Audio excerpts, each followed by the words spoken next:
வணக்கம்.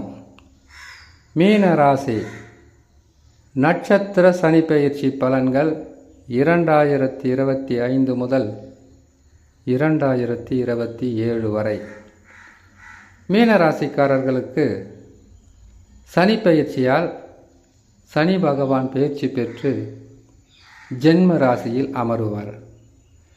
ஜென்ம ராசியில் அமரும்போது கெடு பலன்களை அதிகம் தந்து விடுவாரா, இல்லை நல்ல பலனை தருவாரா என்பது தான் இப்பொழுது நாம் பார்க்கக்கூடிய பதிவு. ஒவ்வொரு ராசிக்காரர்களும் கட்டாயமாக தெரிந்து கொள்ள வேண்டியது, சனி பகவான் 7.5 சனியாக வந்தால் கஷ்டங்களை கொடுப்பார், நஷ்டங்களை கொடுப்பார், துன்பங்களை கொடுப்பார், பொருள் இழப்புகளை கொடுப்பார், உறவு சிக்கல்களை கொடுப்பார் என்பதை மறந்துவிட்டு உங்கள் ஜாதகத்தில் என்ன தசா நடக்கிறது, அந்த தசா உங்களுக்கு பாதகத்தை தந்துவிடுமா, இல்லை சாதகமான பலனை தருமா என்பதை நாம் பார்க்க வேண்டும். சொல்கிறதுக்கு ஒரு காரணம் இருக்கும். ஏன்னு கேட்டிங்கனாக்கா, நிறைய பேர் மனசுக்குள்ளே இருக்கக்கூடிய கவலை 7.5 சனி வந்தால் கஷ்டங்கள் மட்டும்தான் இருக்கின்றது. அதை தவிர்த்து நல்ல பலனும் தருவார். சனி பகவான் 12 ராசிக்கும் பாதகத்தை கொடுக்கிறவர் கிடையாது.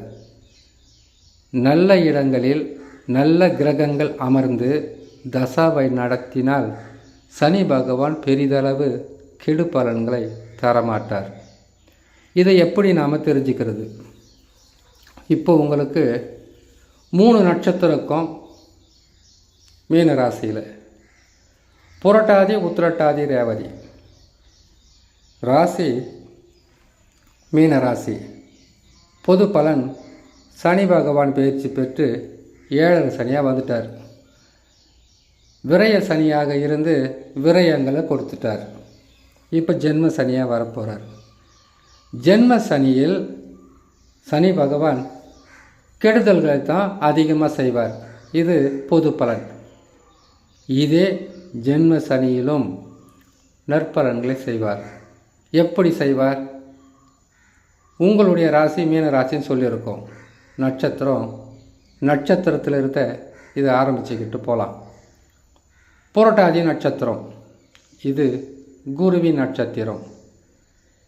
உங்களுக்கு முதல் ஆரம்ப தசா குரு தசா, அடுத்தது சனி தசா, அதற்கு பின்னாடி வருவது புதன் தசா, கேது தசா, சூரிய தசா, சுக்கிர தசா, சந்திர தசா, செவ்வாய் தசா, ராகு தசான்னு தசாக்கள் அந்த தசா காலம் முடிகின்ற ஆண்டு வரைக்கும், வருஷம் வரைக்கும் அந்த தசா தான் நடக்கும்.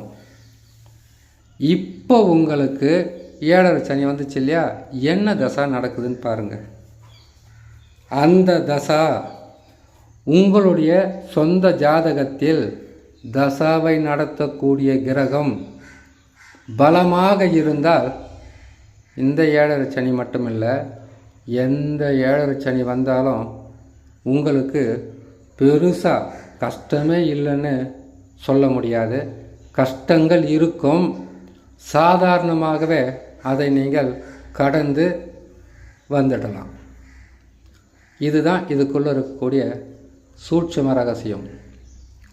இப்போது மீனராசிக்காரங்க 7.5 சனி வரத்துக்கு முன்னாடி 11ஆம் இடத்தில் சனி பகவான் இருந்திருப்பார். நல்லது ஓரளவுக்கு செய்திருப்பார், அதிகமாக கூட செய்திருப்பார்னு வச்சுக்கோங்க. 7.5 சனி வரத்துக்கு முன்னாடி 11 இருந்தார். அதுக்கு முன்னாடி 10 இருக்கும்போதுன்னா நீங்கள் கொடி கட்டியாக பறந்துக்கிட்டு இருந்தீங்க. 7.5 சனி தான் கெடுதலை செய்யும், அர்த்தாஷ்டம சனி தான் கெடுதலை செய்யும், கண்டக சனி தான் கெடுதலை செய்யும், அஷ்டம சனி தான் கெடுதலை செய்யுன்றது ஒரு பயமுறுத்தும் பதிவு. நானே கூட சொல்லியிருக்கேன், 7.5 சனி வருது, மிக கவனமாக இருங்கன்னு.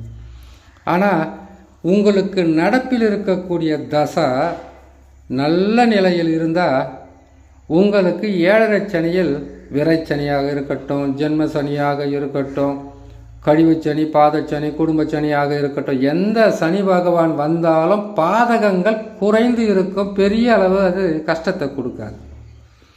இதை தான் நீங்கள் முதல்ல உணரணும்.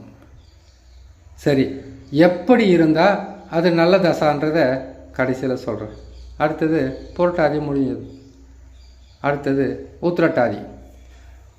உத்திரட்டாதி நட்சத்திரத்துக்காரங்களுக்கு முதல் தசா சனி தசா, இரண்டாவது வருவது புதன் தசா, அதற்கு பிறகு வருவது கேது தசா, சுக்கிர தசா, சூரிய தசா, சந்திர தசா, செவ்வாய் தசான்னு தசா மாறுபட்டு உங்களுக்கு மட்டுமல்ல 12 ராசி, 27 நட்சத்திரம், 108 பாதத்தில் பிறந்தவங்களுக்கும் இந்த பலன் பொருந்தும். இப்போது உத்திரட்டாதி நட்சத்திரத்தில் பிறந்தவங்களுக்கு என்ன தசா நடக்குது மாறி மாறி சொல்லியாச்சு. இப்போ 7 சனி உங்களுக்கு நடந்துக்கிட்டு இருக்குது. ஜென்ம சனியாக சனி பகவான் வரப்போகிறார். என்ன தசா நடக்குதுன்னு பாருங்கள்.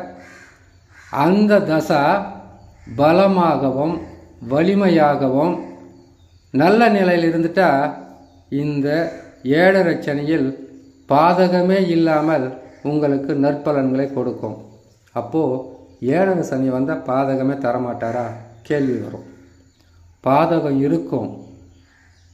பொருள் இழப்பு, கஷ்டம், மான அவமான சம்பவம், சொத்து உங்களுக்கு பிரச்சனையில் இருக்கிறது, கணவன் மனைவிக்குள் பிரச்சனை வர்றது, வேலை செய்கிற இடத்துல பிரச்சனை வர்றது, நம்பிக்கை துரோகங்கள் சந்திக்கிறது, இது எல்லாமே இல்லாமல் ஏதோ ஓரளவுக்கு கஷ்டங்கள் அது வந்ததும் தெரியாமல் போனதும் தெரியாத அளவுக்கு தான் உங்கள் வாழ்க்கை இருக்கும். 7 சனின்னா என்ன? சனி பகவான் வந்துட்டாவே சிறு வேலையை கூட கடினமாக உழைத்தாலும் அந்த சின்ன வேலையை கூட அதிகப்படியான உழைப்பை உங்களுக்கு கொடுத்து அதில் வரக்கூடிய வருமானம் குறைந்து காணப்படும். சரி, அரசாங்க வேலையில் இருக்கீங்க, கை நிறைய உங்களுக்கு காசு பணம் வருதுன்னு வச்சுக்கோங்க, வேலை சுமை அதிகரிக்கும். ஒரு தொழில் செய்கிறீங்க, வியாபாரம் செய்கிறீங்க, அந்த தொழிலும் வியாபாரமும் உடனுக்குடனாக நற்பலன்களை தராமல் மன கஷ்டப்படுத்தி வேலை சுமை அதிகரித்து கடினமாக உழைத்ததுக்கு பிறகு தான் அந்த காசு பணம் வரும். அது வந்தாலும் விரயங்களும் நஷ்டங்களும் தேவையில்லாத செலவுகளும் வந்துக்கிட்டே இருக்கும். தேவையில்லாத செலவு என்னன்னா, குடும்பத்தில் தேவையில்லாத செலவு, பிள்ளைகளுக்கு செய்கிற செலவு, மனைவிக்கு செய்கிற செலவு, கணவனுக்கு செய்கிற செலவு, மருத்துவ செலவு, குடும்பத்தில் யாருக்காவது கொடுக்க வேண்டியது இல்லை, கடனாக கேட்டு கொடுப்பது இல்லை, ஏதாவது ஒரு சுப நிகழ்ச்சிகளை நினைத்து அதுக்காக நீங்கள் பணத்தை விரயமானது, இப்படிப்பட்ட பாதகங்கள் வந்ததும் தெரியாமல் போனதும் தெரியாமல் சில பிரச்சனைகளை மட்டும் கொடுத்துட்டு விலகி போயிடுவார். தசா நல்லா இருந்தால். தசா சரியில்லாதவங்க தான் படாத பாடுபடணும் 7 சனியில். சரி, இப்போது புரட்டாதி பார்த்தாச்சு, உத்திரட்டாதி பார்த்தாச்சு, ரேவதி இது புதனின் நட்சத்திரம். ஆரம்ப தசா புதன் தசா. அடுத்தது வரக்கூடியது கேது தசா. கேது தசாவை நீங்கள் அனுபவிச்சிருக்கீங்களா? கேது தசாவை நீங்கள் அனுபவிச்சிங்களா இருந்தால் 7 வருஷம் கேது தசா. 7 வருஷன்றது 7 ஜென்மம் மாதிரி அவ்வளோ துன்பத்தை கொடுத்துருக்கோம் உங்கள் வாழ்க்கையில். எந்த நிலையில் சின்ன பிள்ளைங்களாக இருந்தால் ஒரு நோய், சில பிரச்சனை, சில கஷ்டங்கள் போயிட்டுருக்கோம். பெரியவங்களாக இருந்து ஒரு திருமணமோ இல்லை புதிதாக வேலையோ இல்லை ஏதாவது நீங்கள் செய்யணும்னு நினைக்கும்போது வாழ்க்கையை போராட்டமாக இருந்திருக்கும் இந்த கேது தசா. உங்களுக்கு மட்டும் இல்லை, கேது தசாவை 27 நட்சத்திரக்காரங்களும் 12 ராசிக்காரங்களும் சந்திக்கும்போது இந்த மாதிரி தான் பாதகமாக இருக்கும். அப்போ கேது பகவான் அவரை கெட்டவரா? இல்லை, கெட்டதை தெளிவுபட உங்களுக்கு சொல்லி கொடுக்குறவர். அதுக்கு தான் அவர் பேர் சாமி கிரகம்னு சொல்லுவாங்க. சரி, ரேவதி நட்சத்திரத்தை பார்க்கலாம். இப்போது ஆரம்ப தசா புதன் தசா, அடுத்தது கேது தசா, அதற்கு அடுத்தது சுக்கிர தசா, அதற்கு பிறகு சூரியன், சந்திரன், செவ்வாய், ராகு, குருன்னு வருது இல்லைங்களா? இப்போ உங்களுக்கு என்ன தசா நடக்குதுன்னு பாருங்கள். 7 சனி இல்லையா? 7 சனியிலும் நீங்கள் நல்ல நிலையில் வாழலாம், தசா நல்லா இருந்தால். தசா வலிமைன்னா என்ன தெரியுங்களா உங்களுக்கு? தசா வலிமைன்னாக்கா உங்கள் ராசி மீன ராசி, அதில் இருப்பது 3 நட்சத்திரம் தான். இந்த 3 நட்சத்திரத்துக்கும் 3 வகையான தசை நடக்குது பார்த்தீங்களா. அதில் நல்ல தசை நடக்கிறவங்க 7.5 சனியில் பாதிப்பில் மாட்ட மாட்டாங்க. கெட்ட தசை நடந்தால் தான் கடுமையான துன்பங்களும் கஷ்டங்களும் தாங்க முடியாத வேதனைகளும் கொடுக்கறது. இதைத்தான் எல்லா ராசிக்காரங்களும் தெரிஞ்சுக்கணும். சரி, நல்ல தசை பற்றி சொல்லிட்டோம். நல்ல தசை எப்படி இருக்கணும்? நீங்கள் மீன ராசியிலிருந்து அந்த தசாவை பார்க்க முடியாது. பார்க்க வேண்டியது லக்கினத்திலிருந்து பார்க்கணும். ஒரு சிலருக்கு மீன ராசி மீன லக்கினமாகவே இருக்கும். லக்கினத்தை ஒன்றாக எடுத்துக்கொண்டால் பக்கத்து ராசியை 2ஆக எடுக்கணும், அதுக்கு பக்கத்தில் இருக்கிறது 3ஆவதாக எடுக்கணும். இப்படி நீங்கள் லக்கினத்திலிருந்து கணக்கிடும்போது நல்ல தசாவாக இருந்தால் ஆட்சி பெற்றிருக்கும், உச்சம் பெற்றிருக்கும், கேந்திர திரிகோணங்களில் நட்பு சமம் பெற்றிருக்கும். அப்படி இருந்தால் அது நல்ல தசா. அதை தவிர்த்து உங்களுடைய லக்கினத்திலிருந்து 6-8 கிரகங்கள் இருந்து அந்த கிரகங்கள் தசா நடத்துதான்னு பாருங்கள். அந்த கிரகம் தசாவை நடத்தினால் வாழ்க்கையில் 6-8 என்பது என்ன? உபஜயஸ்தானம் சொல்லிடுறாங்க. 6-8 இருக்கிற கிரகம் எவ்வளோ கஷ்டத்தை கொடுக்குதுன்றதை அனுபவிச்சவங்களுக்கு தான் தெரியும். 6-8 என்பது கடுமை காட்டுவது, கொடுமைகளை செய்வது. அதை தவிர்த்து நீச பகையாக இருக்கக்கூடாது. நீச பகையாக இருந்தால் கடுமையான பாதிப்புகளும் தாங்க முடியாத துன்பங்களும் கொடுத்து கொண்டே இருக்கும். 7.5 சனியில் மட்டும் இல்லை, 7.5 சனி வரத்துக்கு முன்னாடியும் கஷ்டங்களை கொடுக்கும், 7.5 சனி முடிஞ்சதுக்கப்புறமும் கஷ்டங்களை கொடுக்கும். அப்போ என்ன பண்ணுவாங்க? 7.5 சனியே விலகிடுச்சு, ஒரே ஒரு ஜோதிடர் கூட நல்ல பதிவை போடலன்ற மன வருத்தம் வரும். இதுக்கு காரணம் உங்கள் ஜாதகத்தில் நடந்துக்கிட்டு இருக்க தசான்றது உங்களுக்கும் புரியாது, உங்கள் வீட்டில் இருக்கிறவங்களுக்கும் புரியாது.